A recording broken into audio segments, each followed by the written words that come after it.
Good afternoon. Welcome. I'm Bill Beckner, Chair of the Faculty Council. It's my pleasure and honor to introduce William Powers, Jr., 28th President of the University of Texas at Austin, for the 2014 State of the University Address. Thank you all for coming and joining us for this important annual report. We hope that you will be able to stay for the reception, which will be held immediately in the lobby following the address. Bill Powers is a remarkable leader for our university, with accomplishments that range from enhancing the undergraduate curriculum and encouraging diversity, to providing critical support for high-performance computing and the creation of the new astronomical observatory in Chile. This will be his 9th year as president and his 38th year as a member of the UT community, since joining the law school faculty in 1977. Over the span of his term as president, his guidance and instinct have led to a multitude of accomplishments for the university.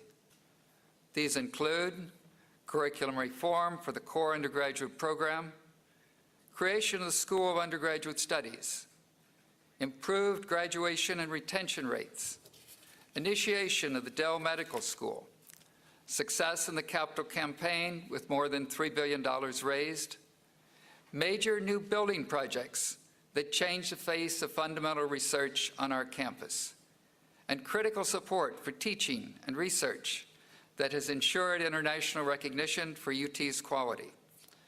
Much more than that could be said about his remarkable vision for higher education and UT's role in Texas. But most important, as faculty, students, and staff, he is our friend. Please welcome President Bill Powers.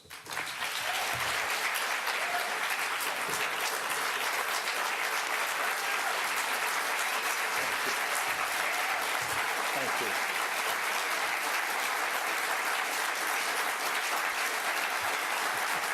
Thank you. Well, thank you all so much. Thank you, Bill. And I'd like to start today with a story.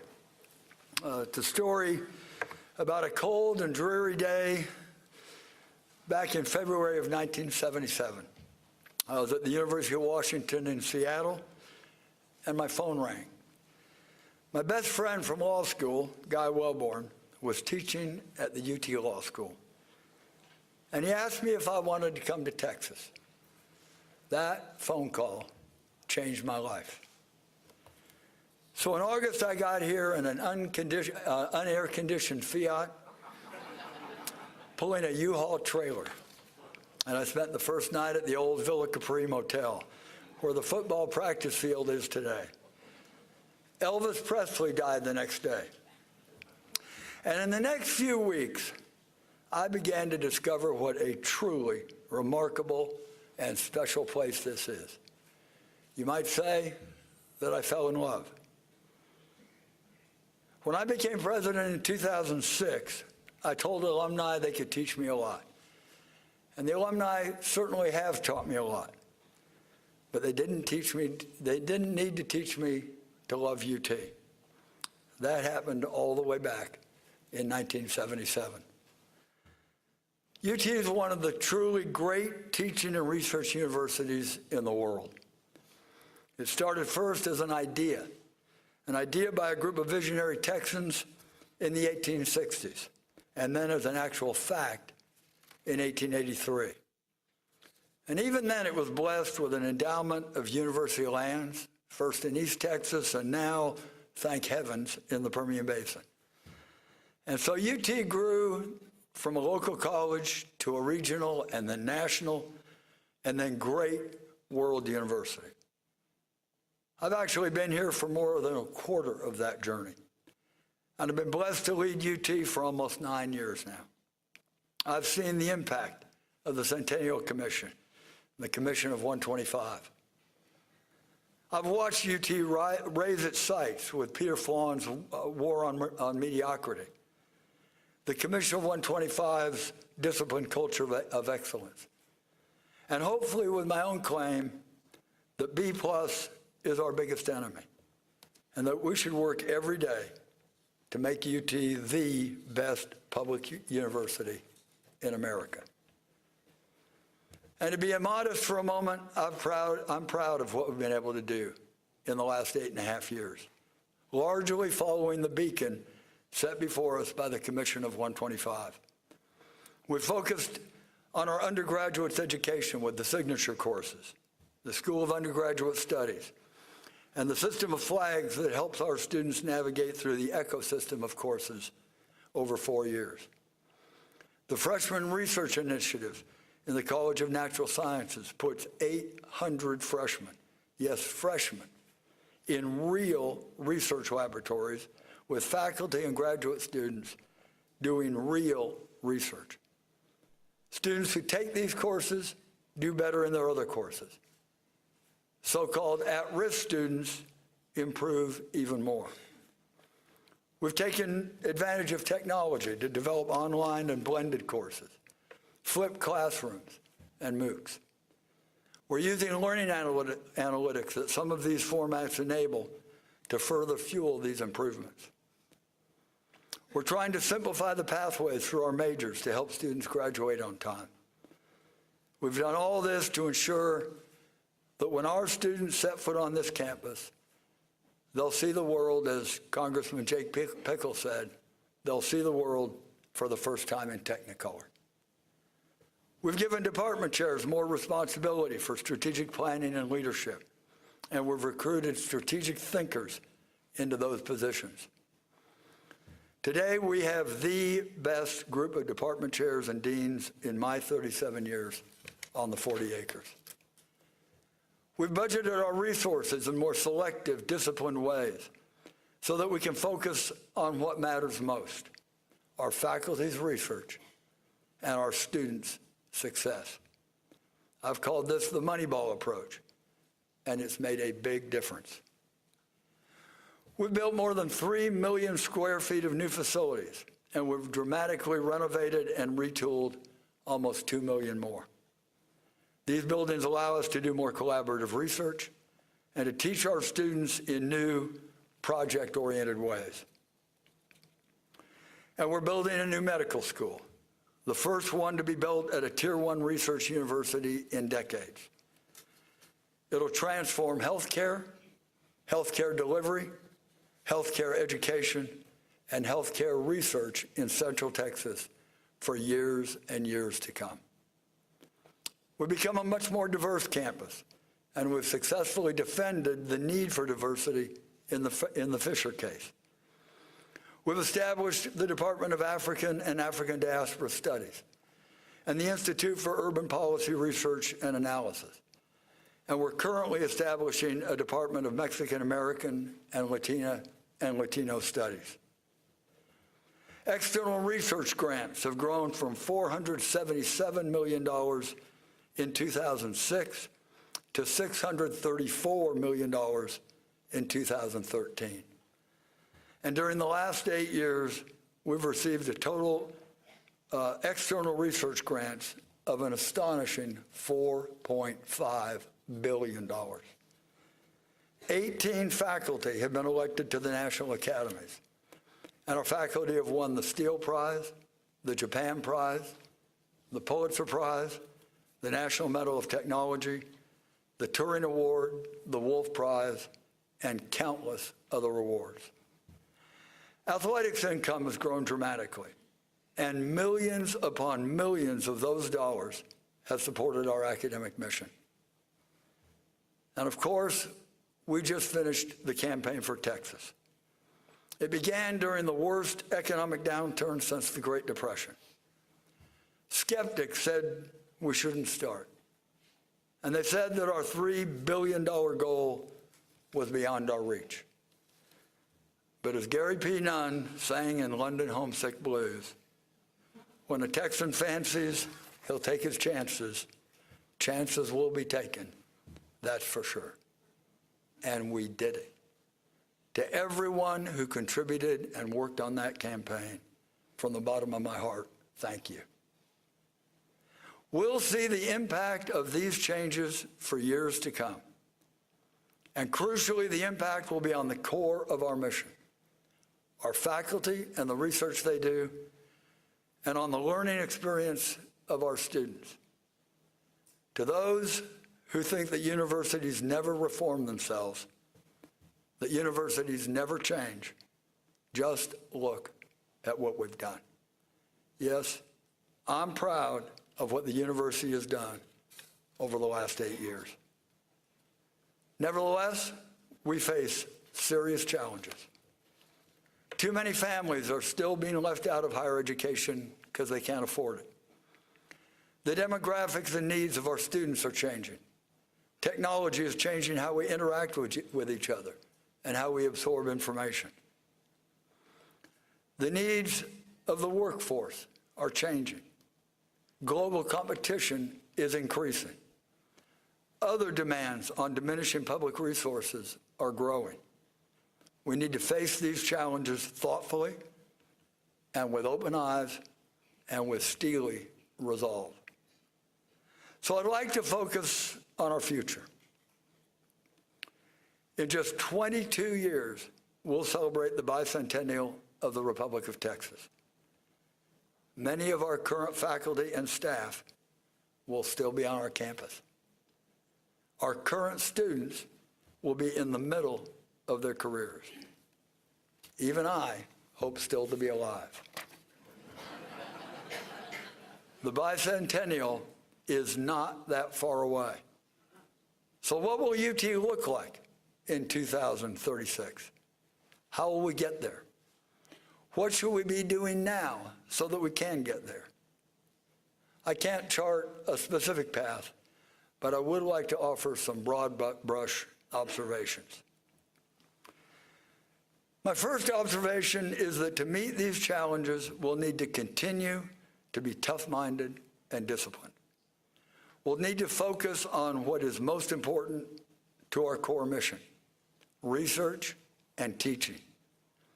We'll need to focus our resources on being competitive for hiring and retaining faculty, and we'll need to focus our resources on improving our students' academic experience. And these resources are more than just financial. They include how we use our time and effort, how we use our faculty lines, how we use our student credit hours, and how we use our space. You know, Moneyball means that it's not enough that a product produces more and more good than it costs. It also has to be better at doing that than competing good projects. Our task isn't just to weed out bad projects from good ones, although we certainly need to do that too. Our task is to be selective even among very good projects. Our task is to select the excellent projects.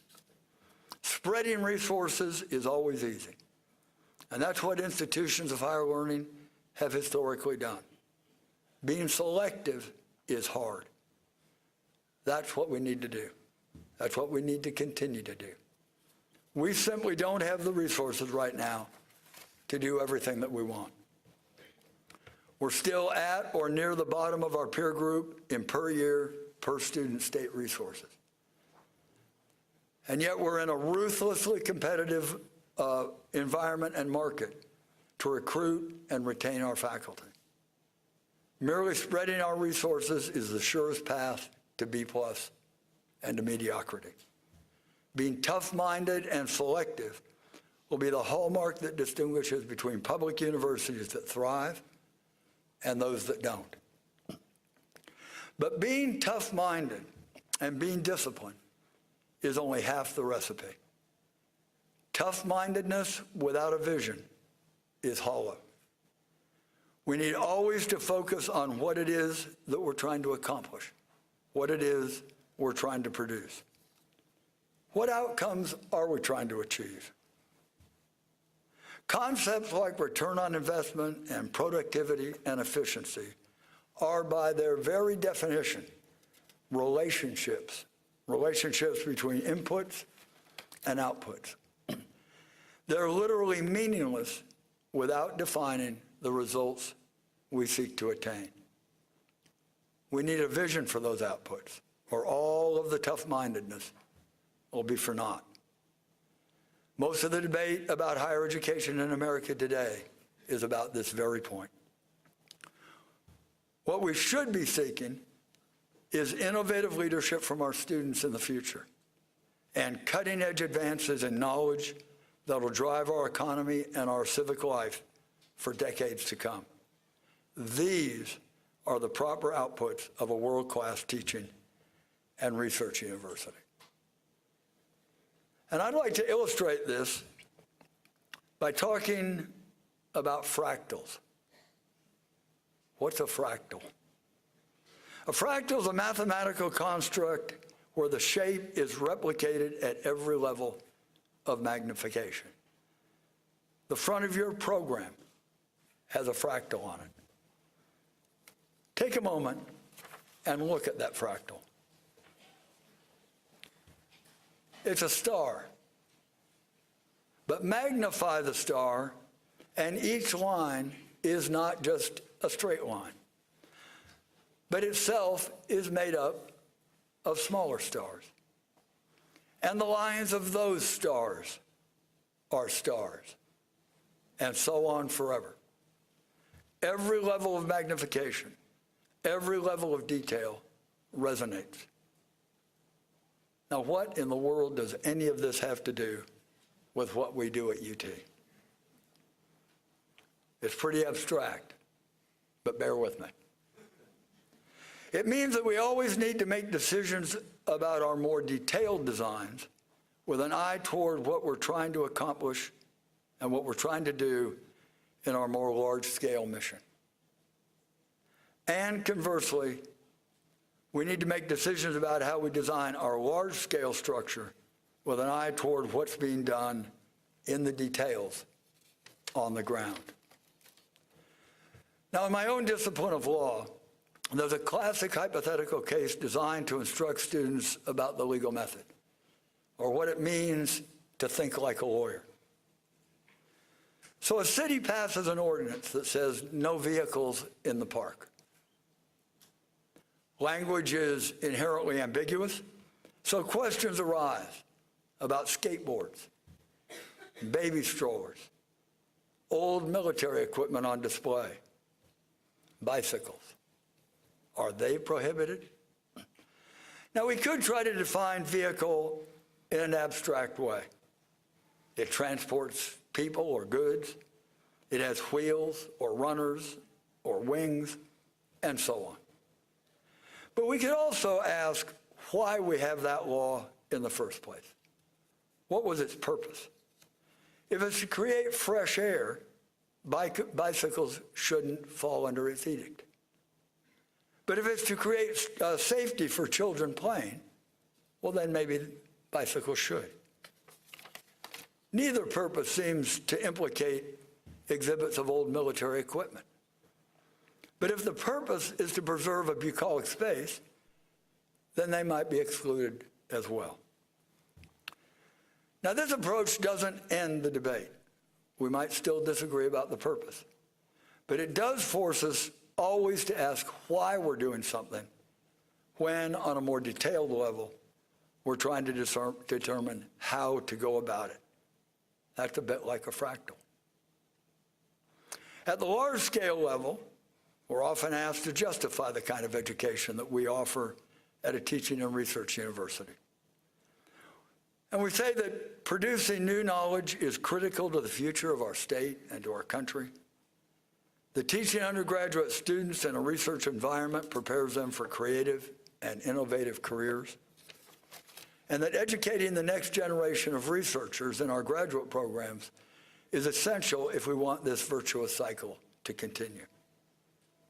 Now, as I've said before, we have an odd case to make. We take young people in the productive part of their life out of the workforce to educate them for 4 years, or even longer for our graduate students. We take our best researchers and thinkers and allow them to work on esoteric problems that may have no short-term practical payoff. Now, why do we do this? Because we think those students will be more creative and innovative in the future. It won't be the immediate knowledge and skills they learn. It'll be their analytical ability and their creativity. We think that our researchers, in the aggregate and in the long run, will advance the base of knowledge from which technological innovation will grow in the future. We think our humanists will create a better civic life. And research universities have a good record of that. Just think of what the world would be like if at some point in the past we thought we knew enough and stopped doing research. What would the world be like without Einstein's work on relativity? Well, I can tell you, we wouldn't have GPS systems today. What would the world be like without Watson and Crick's work on the double helix geometry of DNA? We wouldn't have genome sequencing. Apple didn't discover the basic science that led to the iPhone. University researchers who had no interest in iPhones, they did that. As Linda Addison asked when she became a distinguished alumna, how different would the course of history be had someone said to Copernicus, well, just don't worry about whether the planets revolve around the Earth or the sun. And our students who learn in this environment go on to creative and innovative lives of leadership. Where will we be at the Texas Bicentennial if we shortchange the future now by not doing the basic research and not educating our students in that research environment? Now, all of this should sound familiar. It's the broad outline for the value proposition of a great research and teaching university, a university like UT. I believe in it deeply. I've staked my reputation on it. My observation here is that we need to take this vision of our large-scale mission and drive it down into every detailed decision we make about how we implement our programs. Let me give a few examples from our current work. The Freshman Research Initiative in the College of Natural Science is tightly aligned with the goal of teaching our students to solve problems and create new solutions. Now, lectures by faculty who create the knowledge are good experiences in and of themselves for our students, but they give our students just the product of that research. They don't expose our students to the process of research with all its dead ends, failures, and frustrations. The Freshman Research Initiative, the way it's designed, does exactly that. So we get more bang for our buck by designing the FRI the way we do. And in fact, I think we need to expand this concept into other areas, including the humanities. We say we want to teach critical thinking and oral and written communication. So we actually designed the signature course with those inputs, with those outputs in mind. The subject matter isn't the goal, so we don't specify it. Designing these courses with an eye toward our goals has been critical in their success. I actually teach a signature course, a course called What Makes the World Intelligible. We read Oedipus and Hamlet, the Book of Job, Plato, Dostoevsky, and others.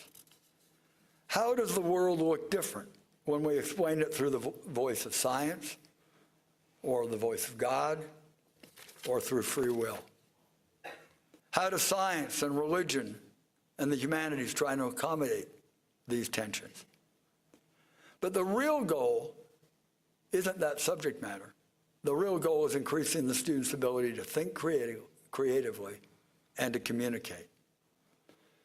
And just 3 weeks ago in that class, I had a prolonged discussion with one of our students in her 3rd week of college. And that discussion had its dead ends and its eddies and its false starts and its epiphany. And then we actually talked in class about the discussion itself. Had we wasted our time? And the student and the other students thought not. She and the rest of the class thought we'd made a lot of progress. Progress on how you actually do go about making progress. You don't just learn results, you struggle to find them. Well, for a teacher, it doesn't get any better than that. That detailed little moment resonated with the larger goal of the signature courses. And in turn, that goal resonated with the larger goals we espouse when we talk about undergraduate education at a research university. Just learning another fact about Oedipus wouldn't have done that. Now the question is whether we're doing that in every area of our curriculum. Requiring students to take breadth courses, why do we do that? It's motivated by a desire to expose these students to the thought processes of disciplines outside their chosen field. But when we design these breadth courses, do we actually have those goals in mind? Do English majors really need to learn how to integrate trigonometric equations? Are engineers well served by taking a course about a single author from the 19th century and its literature? If a breadth course is just the same as a course in its major, is that really a breadth course? Wouldn't we further the goals of these breadth courses and further them better if English students learned, yes, something about how the calculus works, but they also learned something about number theory, why there are more real numbers than rational numbers, about statistical reasoning and topology, and about n-dimensional spaces? Why don't we have a course in which scientists learn how poetry works and how the novel or the short story speak differently from poetry, and how a third-person narrative works differently from a first-person narrative? Now, in some areas, we do this well, as in many of our astronomy courses and science courses that are actually designed for non-majors. My point here is we just need to do more of that in every area of our curriculum. And I'm happy to say that in math and English, our faculty are actually working on these issues. Even in courses for majors, are we just driven by the growing need for coverage and coverage of expanding areas? Or are we pruning that material so we can also focus on problem solving and analytical skills, the goals we claim to be pursuing? And I think all of that is actually related to discussions about productivity. It's what discussions about productivity should be about. We need to make sure our detailed designs are producing the things we want to produce on that larger scale. That every investment we make, including our teaching time and our students' learning time, that every investment we make advances the large-scale vision we have for our outputs. And we need to do that in a disciplined, tough-minded way. If we're going to focus on being productive and being efficient, that is the right approach. We need to do more than just focus on the cost side, simply making our work as cheap as possible. We'll make more progress by making sure that what we're doing at the detailed level is tightly aligned with the overall outputs we think a teaching and research university ought to be producing. Just think about my example of the breadth courses. Other than startup costs, a newly designed math or English breadth course wouldn't add much to our marginal cost. Students would just take those courses rather than another section of the traditional course for majors. When you think about it, that is a dream for productivity. Increased outputs with negligibly increased inputs. Now let me express some important caveats here. All of this is complicated immensely by the fact that we don't have a single goal for what we're doing. We have multiple goals, and they're contested and they're debated. We won't always agree about the details, My point here is about our approach. We need to always have an eye on our goals when we do the more detailed work of actually designing our curriculum and our courses. Put another way, we need to push our debate about how to teach our students into every nook and cranny of our curriculum. And we need to be relentless about that. We also need to remember, as another caveat, that our outputs come not just from one class, but from a 4-year experience in an entire ecosystem of learning. The issue isn't just whether every individual class is better designed or taught in one way or another, but whether the ecosystem is well designed to produce the outputs that we desire. Are the pathways through the curriculum designed to give our students the variety of experience that will serve them well? If we aspire to instill leadership and ethics, why don't we give credit, one of our most important inputs, for experiences in leadership, such as student government or other organizations, in internships, or even being TAs in signature courses or flipped classrooms. And technology can be used to surround these experiences with material on psychology and sociology and ethics. Technology might also allow us to augment experiences our students have off the campus, such as summer tours of museums, extended stays at historical sites or geological sites. Surround them with the appropriate content and exercises. And if these pathways foster 4-year graduation, so much the better. And focusing our goals in this way can help us decide how and when to use technology. So in some courses, like the wonderful Business Foundations course in the Macomb School, that's designed to familiarize students with basic concepts. These courses don't seek to make them experts. So designing those courses and deciding whether to deliver them through technology might call for a different approach in the overall ecosystem than courses in the major. Well, so far I've tried to look at the fractal through one end of the telescope. The large-scale pattern repeats itself as we focus in on the detailed structure. But we also need to look through the other end of the telescope.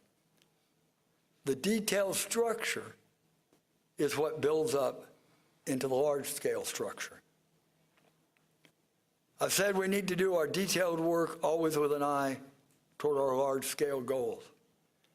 But when we're dealing with those large-scale goals and our large-scale patterns throughout higher education, we also need to look at the fine structure and take lessons from the people who are doing the actual work of teaching and research. It's not for administrators to design courses. Faculty do that. Any organization that doesn't listen to the people who do the actual work does that at its peril. Learning to think creatively and solve problems, for example, may be different in physics from in history. Physicists and historians know how to design those courses and those curricula. The best designs will come when the large-scale goals are informed by the details, and in turn, when the details are informed by the large-scale structure and its goals, in something like what the philosopher John Rawls would have called a reflective equilibrium. You know, the great Irish poet, William Butler Yeats, closed his poem Among School Children with these lines: "O chestnut tree, great-rooted blossomer, are you the leaf, the blossom, or the bowl? O body swayed to music, O brightening glance, how can we know the dancer from the dance?" Well, we can't know the dancer from the dance. They're intertwined. The dancer makes the dance, and the dance makes the dancer. Our dancers are our faculty. They make the dance. We need to remember that. But when they do their work, they too should be thinking about the large-scale structure of the dance itself and the goals of that dance that they're participating in. And in fact, we're trying to do just that on our campus. Over the last year and for the remainder of this academic year, we're engaged in what we're calling a campus conversation about teaching and about our curriculum, including how we might better use technology. Just over 2 weeks ago, the campus conversation had a day-long discussion among 150 of our most innovative faculty. It was a remarkable event. I dare say nowhere else in America could you find that many faculty spending an entire Friday engaged in a discussion about how to better design undergraduate education. It was truly heartwarming. And the discussion focused on the right goals. And I'm happy to say it exemplified the point about the fractals that I've been trying to make here. It focused on granulated operational ways we can implement our curriculum so that it actually produces the results we aspire to. Innovative problem solving, collaborative cross-disciplinary work, leadership, and communication skills. It connected detailed implementation with global vision. And it also used detailed examples to help us shape that global vision. Many good ideas surfaced, including the need to continue this conversation with students and alumni. It was inspiring, as I said, and it'll be a major focus of our campus during the coming academic year. And 3 particular points stuck in my mind. All 3 recognized that innovation best comes from the ground up, from people on the front line. Yes, leadership can set the tone, set the structure, and provide resources. But curriculum and teaching innovations will come from the faculty. Now, to do this, we first need to give our faculty more flexibility. They can't innovate if our rules are so inflexible that degree requirements and rules about faculty teaching loads stifle them. How do we count team teaching or structure learning experiences that don't easily fit into 50-minute, 3-day-a-week segments? We simply need to give our faculty more flexibility to be creative. Second, how we keep score makes a big difference. Just consider what tennis would be like if one double fault automatically lost the set. Or what football would be like if an intercepted pass cost you 21 points. I dare say servers and quarterbacks would be pretty conservative. The metrics we use to judge our faculty make a difference. Do these metrics encourage taking risks, or do they stifle creativity? And third, we need to give innovative faculty and innovative departments safe havens to fail. Innovation always involves some failure. We won't benefit from the successes of innovation if we all live in fear of an overly punitive regime of regulations. Herb Kelleher, former chairman and CEO of Southwest Airlines, wanted gate agents to be more initiative and take more initiative. For example, if an incoming plane was late, should they hold the connecting flights, risking further problems downstream? Or should they send them, risking stranding the incoming passengers? Herb wanted gate agents to decide, not to be paralyzed until someone higher up made that decision. So a flight destined for Long Island was forced to divert to Baltimore because of bad weather. And it was late, and there were no more flights departing for the night. And the youngest most junior agent, still a probationary employee, had to deal with the stranded customers. So on her own, she just chartered 3 buses to transport all those customers to Long Island so they could sleep in their own beds that night. And she did it without any regard for the expense to the airline. So she was summoned to Dallas, which probably made her a bit apprehensive. And when she arrived at the corporate headquarters, she discovered that she was the guest of honor at a party just for her. Herb Keller celebrated her decisiveness and her courage and her heart. And he wanted everyone else to be more like her. She took a risk, and Herb backed her. We all need to be more like Herb Kelleher. Sometimes you have to take risks. Sometimes our faculty and departments will have to take risks to get the job right. We won't get innovation if everyone's afraid of getting slapped every time an experiment in innovation doesn't work. Now let me turn to how this approach might work for research.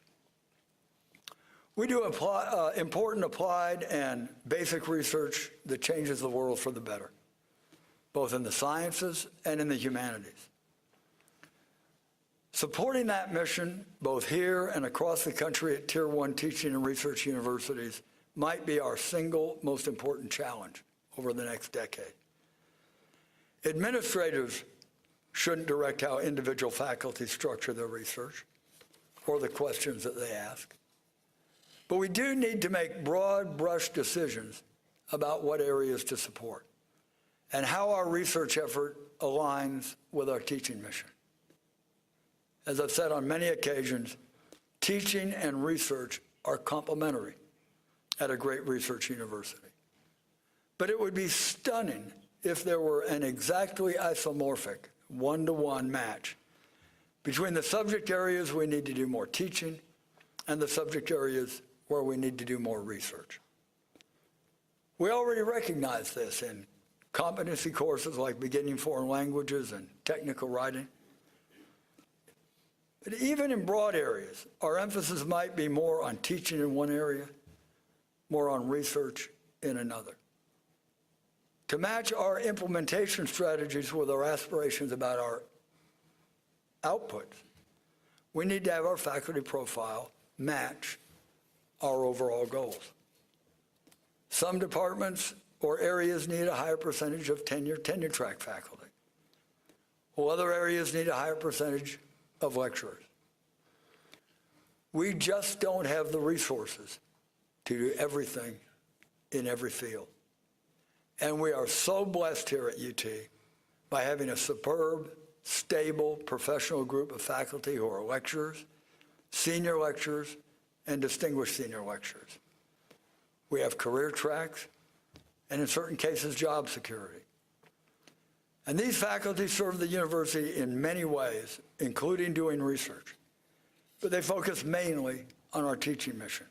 So we are way ahead of the game on this issue. But to be more productive in our teaching and research missions, we'll have to do more and in a more granulated way to make sure we're aligning our teaching and research workforce to the specific ways different departments contribute to the goals of our teaching and research missions. And even on the issue of tenure itself, usually a third rail for any discussion on a college campus, we can bring this approach. The institution of tenure has served American universities for a long time.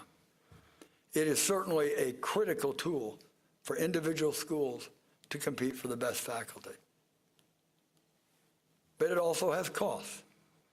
It's a form of institutional leverage, like debt or any long-term contract, that locks institutions into long-term relationships and arrangements that might become out of kilter with the needs of a changing student body and changing research needs. Coupled with the federal law that we can't have a mandatory retirement age, it also presents a barrier for young aspiring scholars to embark on teaching careers. But rather than debate these issues in an all or nothing fashion, we should be implementing our system, the details of our system, in a way that looks to the purposes that tenure serves. And in fact, we already do that. American higher education, and UT included, has been using an increasing share of non-tenured faculty, focusing mainly on the teaching mission. And so in this sense, American higher education has been detenuring itself, that is, unleveraging itself, for the last 20 years. My point here is that we need to do this in a purposeful way that's aligned with our large-scale teaching and research goals. Not just across the campus, but with an eye to the details in different departments and different areas. We need to use tenure where it's most needed, where competition is keenest and where research is more central to the enterprise. It's less central, it's less necessary when these two features aren't present. And again, my point isn't that I have the answer here. My point is that we can't shy away from this issue, an issue even as sacred as tenure. We need to lead the way by implementing every single thing we do in light of the purposes, the larger scale goals that we claim that promotes. And there are a host of other issues we face in designing our academic programs. Which graduate programs are more critical to our teaching mission and which are more critical to our research mission? Which programs are more critical to our mission of teaching undergraduates and which are more important at the graduate level? We will always need a campus conversation to look at the details and our larger structure goals to sort out these issues. But we won't sort them out in a way that makes us better, in a way that makes us more productive, if we focus on our goals and aspirations only at the broadest and abstract level. We need to have an eye to our purposes and our aspirations when we make all of these detailed decisions about how we implement our academic programs. As I tried to illustrate by my earlier example of the vehicles in the park and my allusion to the fractals. Then we'll design better programs. We'll be more productive and more efficient, and we'll become the best public university in America. This is the way we can think about being more productive in a way that resonates with the soul of a great teaching and research university. Now, there's one more ingredient we need for success. Design can do a lot, but it can't do everything. We sorely need adequate resources, both for recurring operations and for capital projects. I said earlier that we are at or near the bottom of our peer group in terms of per year, per student state resources, including general revenue, available university fund proceeds, and tuition. According to the American Academy of Arts and Sciences, America has fallen from second to 10th in research and development expenditures in just 20 years. We need to turn that around. Now, some good news comes from the Permian Basin and technological advances in recovery. So I'm optimistic about our future here at UT if we use those assets well and use them in the tough-minded but visionary way that I've tried to outline. And I'm gratified that our regions have actually begun to tap into those resources more strategically, and I applaud them for that.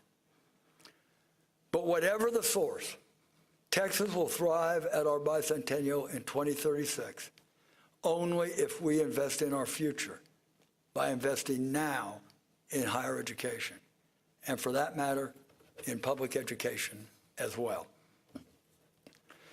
Now, in terms of the resources that we do have, we're going to continue to use them strategically.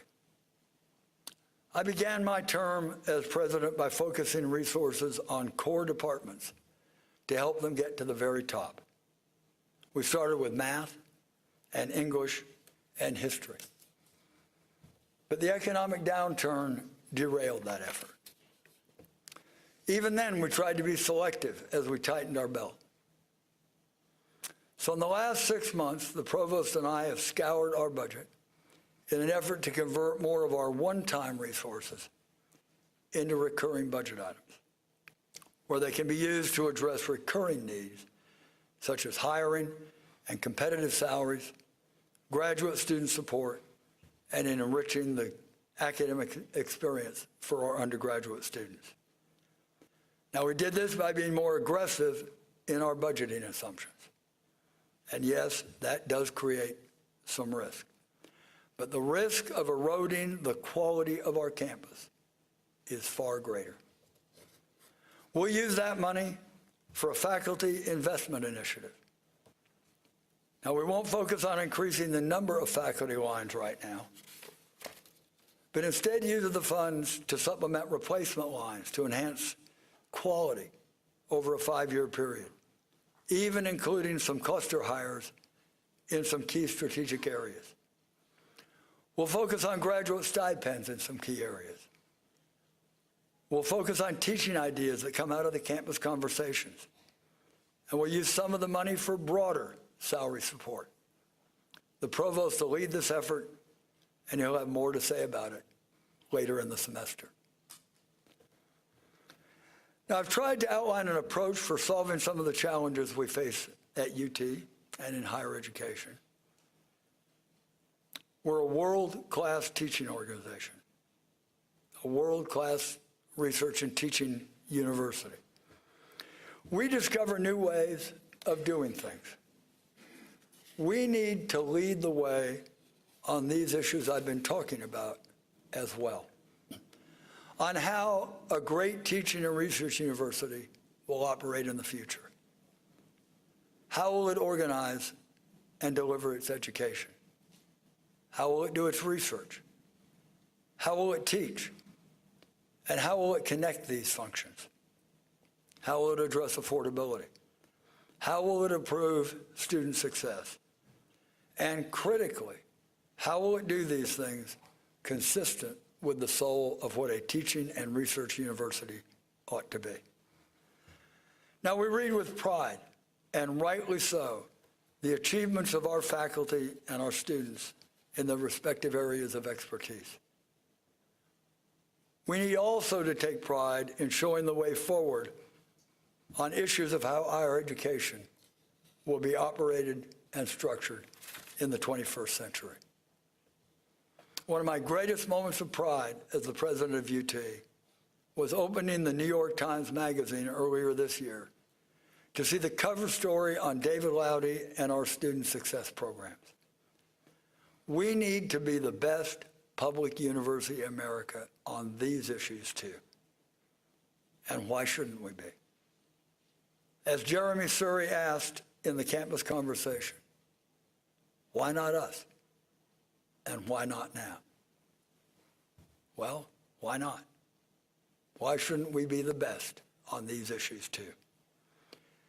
Well, I want to close with just a bit more about fractals and how fractals invite us to reflect on the details as we contemplate larger structures. Earlier this month, I was thinking about our capital campaign, as I'm sure many of you have as well. It's easy to focus on the staggering statistics, $3.1 billion. But let me suggest you do something else. Go to the James and Miriam Mulva ROTC Center on the 4th floor of the new liberal arts building and just sit there for a half an hour and watch the cadets going about their business. Go to the visualization lab in the O'Donnell building and see how it's transforming computational analysis in science and engineering. Go watch students rehearsing an opera at the Butler School of Music. Watch students on the main mall and ask yourself how they would be affected if they didn't have that scholarship.